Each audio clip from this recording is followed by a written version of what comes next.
Today, I'm going to show you how to create this awesome SVG animation using SVGator, which really just makes everything so freaking easy. Hey everyone, what's up? Gary Simon here. Today we're going to be checking out SVGator, who is the sponsor of this video. And while they are a sponsored video, I personally never take on a sponsorship unless I believe in the company and the product itself. And SVGator, I'm telling you, is really awesome because it makes the monotony and the difficulty of animating complex or more complex SVG animations, and it just makes it so much easier because it's a graphic user interface that you can use instead of dealing with code. So just to show you what we're going to be creating here one more time, this is the animation. You can see we have Morph animations here, which SVGator supports, and along with a bunch of other stuff. There's Morph animations, follow path animations, there's path line animations for self-drawing effects. There's a library where you can update projects with new elements at any time without having to start over. There's discrete animations and step end easing functions. There's color and filter animations. So we're going to be covering a lot of that.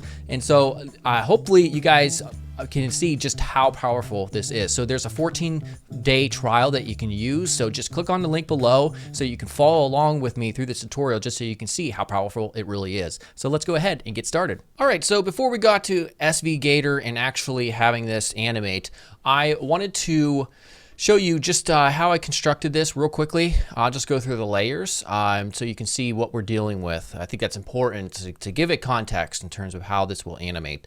So first off, I'm going to hide this. We can see we have this group right here. This was a isometric grid template that I downloaded because I wanted to be an isometric sort of illustration, which gives you that unique perspective. And you just follow the lines here when you're making design decisions and you're creating elements. I'm going to link that in the YouTube description if that's something that you're interested in. I'm going to toggle that off. And now we can see we have a background here, which we can ultimately toggle off if we want when we go to export in SVGator. That way the SVG animation will be transparent. Next up, we have a group that has the whole illustration in it. Now, the reason I made it a group, all this stuff, I put it all into a group, is because I knew ahead of time that I wanted to animate all this stuff together. Like I want the whole thing to move up, even though there's going to be individual elements that are animating inside of it at the same time. So I think what I'll do is just kind of toggle off everything. There's another group inside of here called platform. Let me toggle those off as well. So we start off just with this shape right here. I just used the pen tool and I just followed along those the isometric grid. Next up, I kind of have I raised it up to kind of create like a cube. It's kind of transparent or translucent as you can see. We have a right, this right here. Actually, I get my direct selection tool. There we go. Just to create like a filled out shadow section and then a highlight section right here. And then that's all. I probably could have added a little bit more detail. No big deal though. Next up, we have what I call the orb. It's just a ball, and I want to animate this along this path here. What's really cool about SVGator as well is that you can actually animate not just from linear straight lines. You can create Bezier curves, which is really cool. I'll show you that. We got the square in here, and so my concept for this was it would be for like a fictional upcoming new type of media player or something. So this is actually a stop button. So it's just a square. The square would transform into a triangle, and that's possible simply by taking the 4 points in SVGator. They call them nodes. Like here's a node and here's a node, and just collapsing them into that single area. And also the triangle then would kind of transform into like a pause button, and then maybe the pause button would transform into like the go to end button, whatever that's called, and then back to the square, and that would be the continuous loop. All right, so these right here, the ones that I had hidden, they're actually just for a template so that I know how to transform this single element and morph it correctly. So these are kind of just like templates here. So we can keep them hidden, but they'll still be there when we go to import them into SVGator. So that's it. So at this point, and I'll make this file available, I just want to go ahead and export this, or save as if you're using Illustrator, as a SVG file. So I'll just call this post.svg. We'll save that. got our options. We can at least leave this all the same, hit OK, and we're good to go to import into SVGator. All right, so here I am in SVGator.com, and where I specified select to create a new project. And it's going to ask, we can either start from blank or just upload the SVG file. That's the route that we're going to take right here. So as you can see, it's perfectly preserved in all the orders that we had it. Here's the layer section. We have our background layer, which we can hide that if we wish. We can lock things. Here's the group and the group inside of there, all maintained perfectly. So before we begin, I just wanted to mention a couple important points that they wanted me to mention. First off, with SVGator, you have there's a free account, and you have all the full features available for the first 14 days of using it. Now, when you go to export something, though, during that period, if you're not a full user, then it only gets exported with the basic features. So there could be some confusion if you're not sure about that. So it could play one way here in the editor, but then when you go to export, it's only going to have basic features. Along with that, there's really important features that we're going to cover. Some of them we might not cover during just creating this little illustration, but this is a very capable tool, and there's a lot here. There's morph animations, which we're going to cover, follow path animations, path line animations. There's a custom library that we'll check out and we'll replace in place of this orb here. There's discrete animation and step end easing functions, so you can actually have multi sort of step animations, and there's color and filter animations as well. So let's get started with this and setting this all up. So the first thing I wanted to do is to determine how long we want it to be. Now, of course, you may not know right off the bat, but it's obvious that the longer your animation is, the larger the exported file is going to be. So this is probably going to be a little bit longer than your average. For the animation settings, duration is set at 3 seconds by default. We're going to choose 8.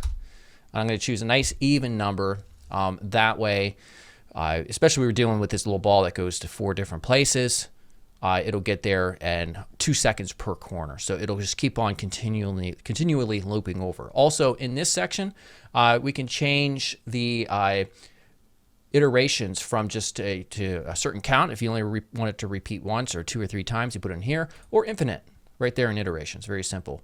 So what we'll do is we'll find our orb. All right, and now it's selected. And by the way, if you want to zoom up, you hold Alt in your mouse scroll wheel. If you want to pan, select that hand or hit the H shortcut on your keyboard and move around like that. Okay, so over here, of course, when you select an object, you have all your properties. There's a lot here. Of course, they're all specific to SVG enabled properties that you can export through code, because ultimately this does export in SVG. And of course, you have your fill, you have stroke here. You have your line ends and joins. You can dash things and change the offset, all that good stuff. But what we want to do right here is once we have our object selected and we want to animate it, we click on this right here, Add Animator, and that's going to show you all the different properties that you can animate. Obviously, there are a lot. So we want to animate the position of this orb. All right, so now it adds it to this timeline. And we know that we want this, this is only going to be 8 seconds. As you can see, this 8 seconds a little bit darker over here. We want it to go on 4 sides. So we're going to leave it where it is because that's the position that I want it to be. And also, it's a good idea every time you select a new object to take the origin and center it. All right, that will center the origin to the middle.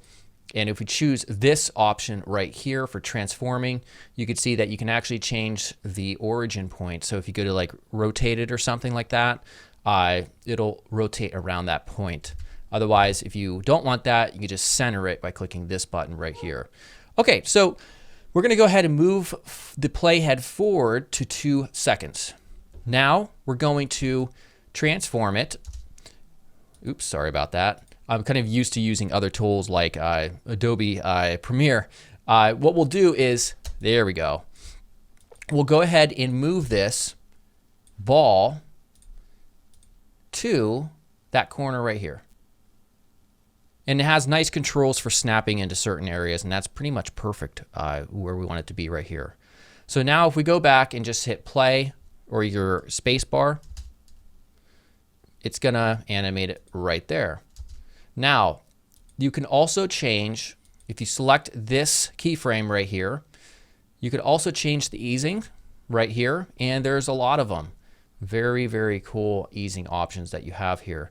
So like if we want to change ease in, let's do ease in expo. Now let's do ease in and out expo. So it's going to show you right here this graph that you can actually, you can manipulate this and change it around if you wish, or just leave it by the default setting. And so now let's see what happens if we hit our space bar.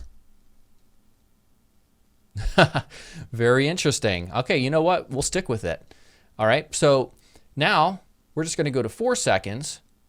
We're going to select our ball. We're going to, oops, you don't want to move that. We're going to move it right here. There it is, perfect. So also a very cool feature, if we hover over this little line that shows the direction of where it's going to animate, we can drag it out by left clicking, and we can actually control how it will animate. So it won't animate along an actual path. So if I go back, we hit play. Look at that. How cool is that? Now, of course, that one, this keyframe didn't have that easing option that we specified.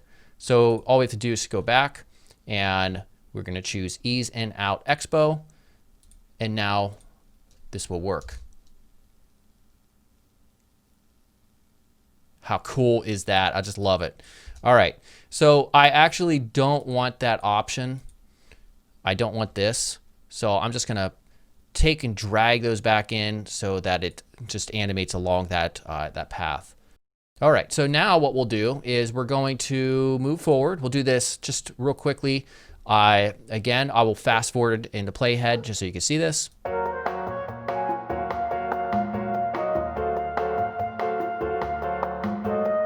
So now if I hit play, we'll go ahead and see how this animates. It's really cool looking.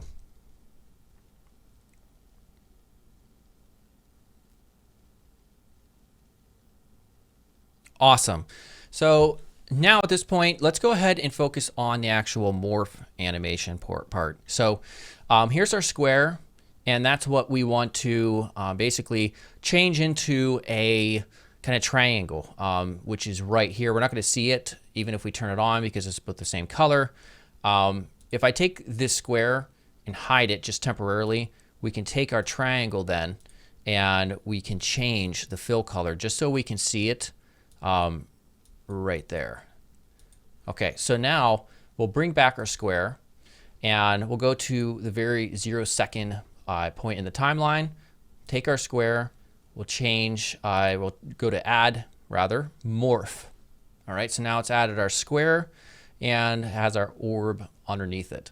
So what we'll do at this point is we want to move forward depending on where we want this animation to occur.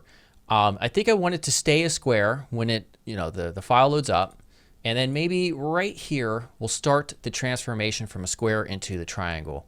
So what we'll do is we can choose the node option, and then that way we can just change these anchor points, as you will, or nodes as they're called, and just put them right here. So just move them right there, and there we go. They'll snap to each other, so it's perfect. And there we go. One thing I did screw up though is I forgot to put a keyframe manually, so it's going to automatically transform here. No big deal. You can always fix this stuff. I'm glad it happened actually, because we could just move this forward here, and then we can take this right there, and there we go. That's how I want it to animate. So hit play. Okay, so we could see because they have different easing types, they're not really animating how I probably would prefer them to animate, because the ball's already here to the end before that animates like that. So perhaps we can give it the same type of easing in order for them to kind of match up a little bit more. So we'll take this section and we'll just do ease in out expo. I have no clue if it's going to work, by the way. We'll see. Okay, so I think what we need to do is probably just move this maybe right here. There we go. I think that's better. All right, so it's set up a little bit differently than I had planned because I already went through this once because I'm choosing different easing options. So obviously the easing options that you choose are really going to change up the overall feel and how everything animates.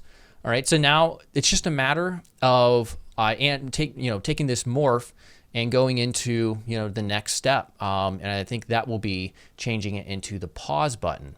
All right, so once again, we'll say, or it'll stay at this play button right here.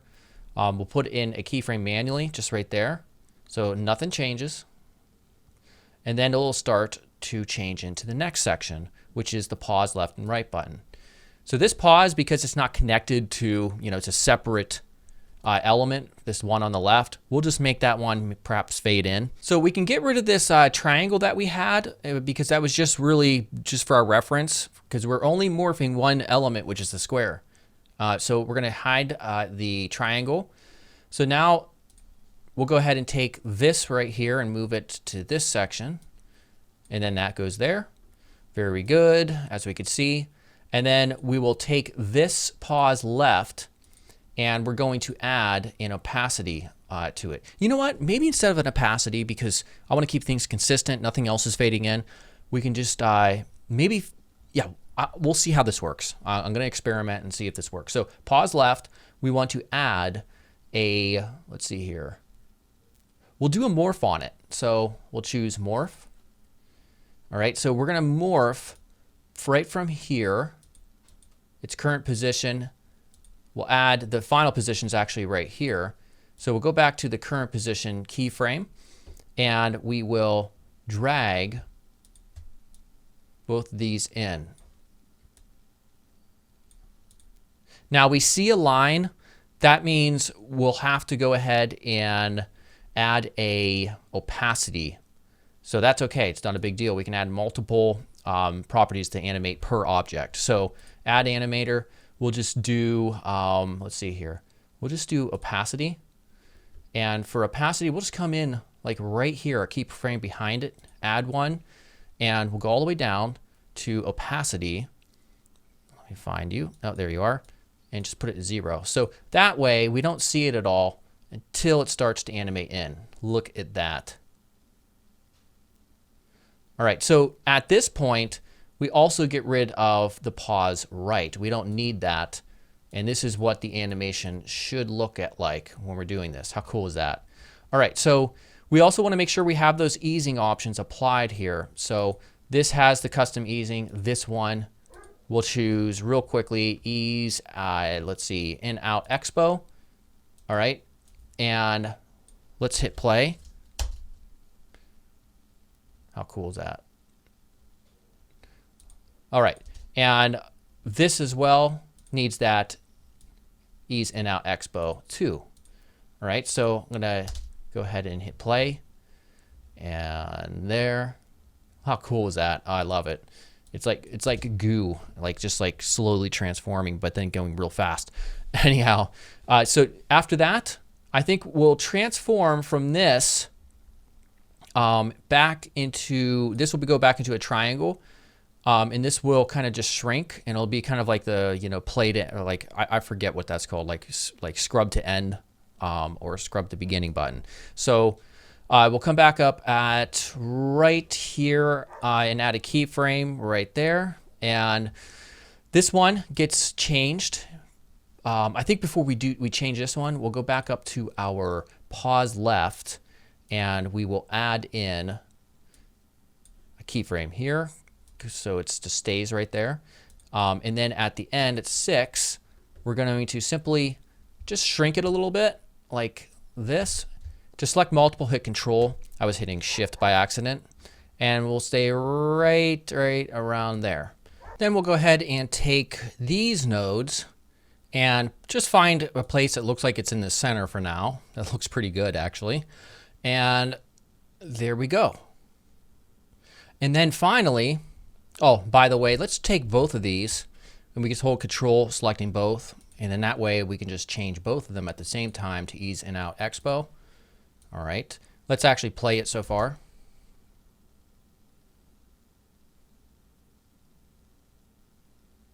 All right, there we go. Very cool. And then one final time, we'll just transform back into square because it ends right here, and then it'll just be a square like the stop button. So we'll go ahead and put a keyframe here in the morph and here in the morph. And then finally, we'll choose how we want these to transform into a square, essentially. So that'll just go here. I think that'll be just fine. If I hide this temporarily, we can then choose this, and we'll just make this go into an actual, maybe we could just take both points, hitting Control, and then just push this out to here. We probably won't see exactly. Part of it's going to be hidden because this one on top will be, there we go. Just like that. Awesome. So now one final play here.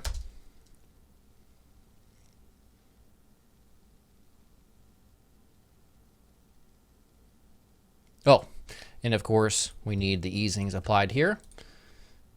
And ease in out expo. Awesome, awesome. So now center this up. I lied. We're going to play it one more time just because I like watching it.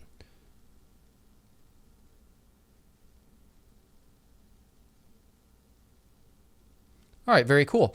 So now what I want to do is actually, we can animate the, oh, I see a little issue. I just noticed this. Yeah, what we need to do is fix that real quickly because that will certainly bother me here. So it's the pause left, I believe, in the morph. And if I switch to here, we can just drag that right there. There we go. Okay, so now I want to have an animation on the fill color. So to do that, we're going to start with a certain color here for the square. So we want to add a fill color animator. And so the fill color, I think we'll just start off with a different color other than white. So let's move this over. Yeah, maybe right there looks pretty good. I like that color. So now what we'll do is when we get this to change, we will change it. Let's have it morph the color. I would say right around here or so. So we could change the color. We'll add a keyframe right there. So it'll stay this color for a while, but then it will morph into a new color right here between this little section. So next up, it will morph to, let's see, let's just drag the hue thing around right there. That's fine with me. I'm completely cool with that. I'm actually going to copy that hex code right there because then we have two of them. This needs to be the same color. So we're going to come out to right around here again, add a keyframe. Come here, add another keyframe where it transforms into yet another color. So the fill color right here will change into, I don't know, green or something like that. That works. Now we have to go back up to our pause left, and by default, the fill color will change as well. So I think what we'll do is add a fill color. And by default, we'll make this one start out being that color that I copied before. All right. So it starts off here, and it transforms right there. All right, and then this one transitions. So we need one that transitions right here as well to this green color. So we'll take this, copy it, come back up here, and change this and paste that. There we go. So now they're both going to transition together. Awesome. So now these are going to transform yet again. Say right here. We'll add a keyframe there, and as well as right here, fill color. And then we'll move this forward. And this will change into yet another color. So quite repetitive. We're getting into that territory. Maybe blue, or maybe purple. Nah, let's do that, like right around there. That's cool. So we'll copy that. All right, and then finally this one will change with it. So we'll put a keyframe here and select this. Awesome. And then this will finally turn back into the color of the original square that's over here. So let's add a keyframe there and there. We're going to go back here, grab this color. So we'll select it, copy, come back here, and apply it to both of those elements. And that's it. So let's change this one. Awesome. All right, let's give it a shot to see how it looks.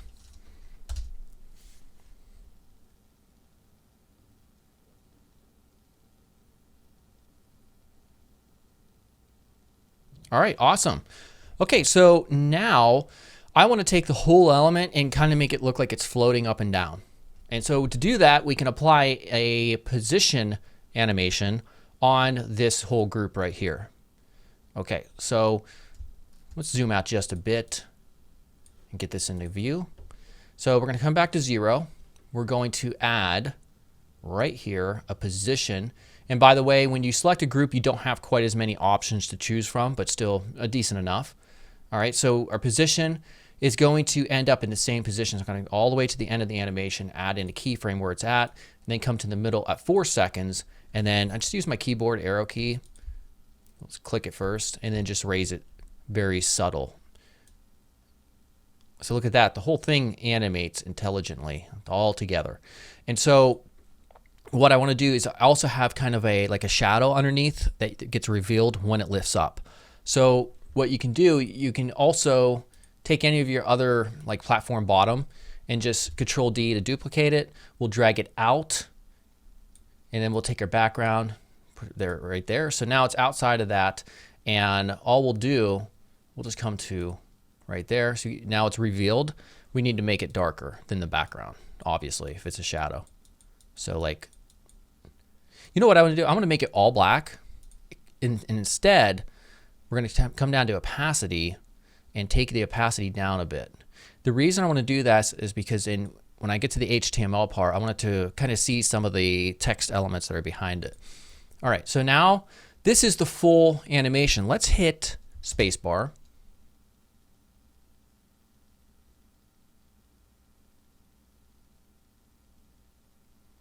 And that would just keep on playing over and over.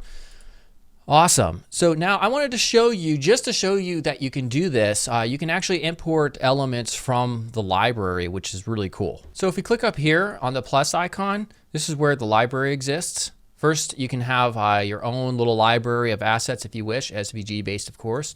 You have basic shapes and symbols over here. So a square and circle, that probably sounds silly, but actually it's very handy. You probably use those the most because it allows you just to create elements from scratch. If I had decided I wanted like an extra glass layer or something like this, I would have to go back into Illustrator or my design app that's SVG capable, add that new element, and then re-import and have to restart everything. That's horrible, right? So you can actually just add it in here by clicking it, and it'll add it to the artboard. So there's a lot of other categories, avatars, price, there's mobile devices and such. So just a lot of, shapes that you could choose from and design. So like if you want to add a circle, click on it. There you go. It's right at the top by default. You can just left click and just drag it around wherever you need to situate it. And then you're able to animate it all the same way, has all the same properties. Very, very handy. So now that we're happy with our what do you call our composition here, we can go ahead and hide the background because we don't want that exported with our animation because we want this to be a transparent animation. So now we can choose export. So here comes a nifty little screen where you could choose animation type of JavaScript or CSS only. JavaScript will enable the full capabilities of the animations that exist in or produced in this app. CSS only. Some of the animations such as morphing won't work. All right, so just understand that. You could choose the animation start like on load or on mouse over or on click. And you can also make it fixed or responsive. So I'm just going to choose on load and responsive in JavaScript and then hit export here. So now it'll download this here to your browser. We'll go ahead and show in folder. That's showing up on my other screen. And I'm going to get out my editor just to show you how to integrate it into an actual web project. All right, so here I am in indexed HTML here in Visual Studio Code. And here is the Untitled 3 SVG that just got downloaded. And as you can see, it's minified and there's a lot of code there because it's 8 seconds long and there's a lot of stuff happening. So this file actually ends up being a total of 27 kilobytes. Now you may think, oh, that's a lot. Well, this would be kind of like a feature focus animation. So it's no larger than your average photo JPEG, for instance. So it's worth it in my opinion if you really want a cool sort of animation. So I've chose to go inline with this. So I just took the contents and just pasted them right here in the HTML document. And there's several advantages to that. One advantage is if you have like on click or whatever and it relies on JavaScript, then you can't use the image source equals whatever.svg method of doing it. There's nothing else fancy happening here, but this is what it looks like. Here's the CSS. I'll link the Codepen, by the way, so you guys can all check this out. There's only a few role sets, you know. I'm not doing anything special. The SVG animation works right out of the box. So let me get out the browser here and show you what this bad boy looks like. So I'll refresh. Here's the stop button. Goes into a play button, and then into a pause, and then whatever that's called, and so on and so forth. So as you can see, it has that shadow. We can see this other type behind it, and it just looks very, very cool. I'm very impressed with this myself. All right, so hopefully you found that useful. For me personally, when I have projects that I'm working on, perhaps the guitar fretboard visualization app that I've been working on, and I want to create a really cool eye-catching illustration for the landing page, I think honestly I'm going to be using SVGator because it makes it so easy to create really cool animations. All right, so that is it. Hopefully you'll check them out. It is svgator.com. It's the top link here in the YouTube description. Go ahead and support them if you wish, and I'll see you guys soon. Goodbye.